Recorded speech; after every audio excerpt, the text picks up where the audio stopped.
Mga nanatatanging kumpanya at personalidad kinilala sa katatapos sa Sovereign Seal of Business Triumph and Remarkable Achievers Award 2024 sa Makati City. Si Vin Pascua magbabalita. Lalo pang pinalalakas ang mga negosyo at maging pamumuhunan sa bansa sa pamamagitan ng mga pagkilala para sa mga natatanging individual sa bawat kumpanya at organisasyon. Kasunod ng isinagawang Sovereign Seal of Business Triumph and Remarkable Achievers Award 2024 sa isang hotel sa Makati, inihayag ng organizer nito ang layuning makatulong sa mga pribadong kumpanya at makapagbigay ng maraming trabaho sa ating mga kababayan. A way ng La Visual Corporation and Servicio Channel to recognize businesses, to give them award. Yan po, para kumbaga ito yung panahon natin para makabawi, umangat yung mga negosyante Pilipino kasi after the pandemic maraming nagsaradong negosyo, so isa po ito sa paraan namin para tulungan po ang ating mga negosyante.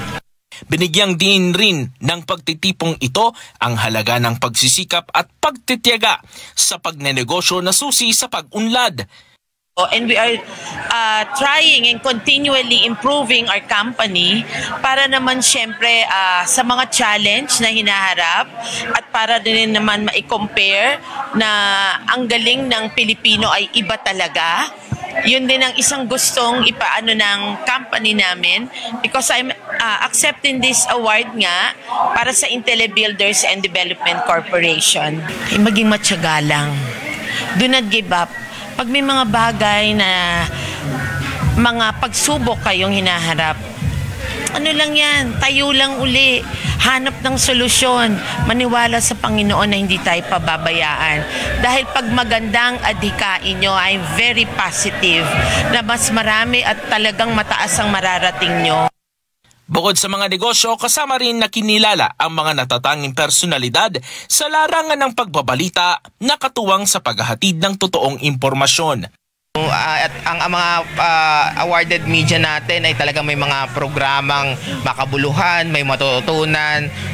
Yan po kailangan natin ngayon, mga information, entertainment na talagang legit, totoo, talagang walang mga halong fake news. Dito ay kinilala sina Wedge Kujamat, ang news anchor ng Mata ng Agila sa tanghali at Mata ng Agila Weekend bilang Most Remarkable News Anchor of 2024. At kasama rin si Bel Surara ng Radyo Agila bilang Most Remarkable Female Host of 2024. May angat natin ang ating pagka-Pilipino, may pagmalaki natin na ang mga Pilipino bukod tangi, natatangi, may pagmamalaki. Patunay naman ito ng patuloy na paghahatid ng Net25 ng maaasahang balita at mapagkakatiwalaang mga tagapagbalita. Vin Pascua para sa Mata ng Agila, Batatag, Matapang, Matapat. Bago po magpaalam, pasasalamatan ko po ang Sovereign Seal of Business Triumph and Remarkable Achievers Award 2024, Servicio Channel at La Visual Corporation. Mabuhay po kayo. Maraming salamat.